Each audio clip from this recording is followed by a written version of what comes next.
Hi everyone, welcome back to another video from Crazy Gamer.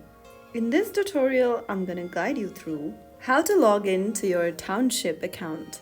To log into your Township account, first of all, download and install Township application on your iPhone, on your mobile device and launch it open.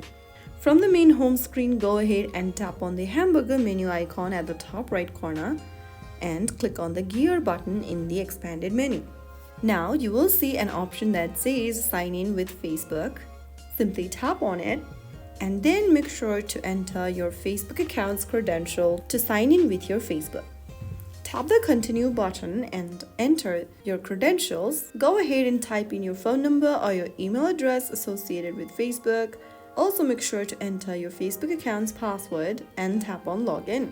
After you do that, go ahead and follow through the prompts. You will then be able to tap on the continue button and you will now be able to log in to your account using Facebook. Now you're all set to enjoy Township. If you found the video helpful, don't forget to like, share and subscribe to our channel by hitting that subscribe button. Press the bell icon so that you never miss out another upcoming upload from us.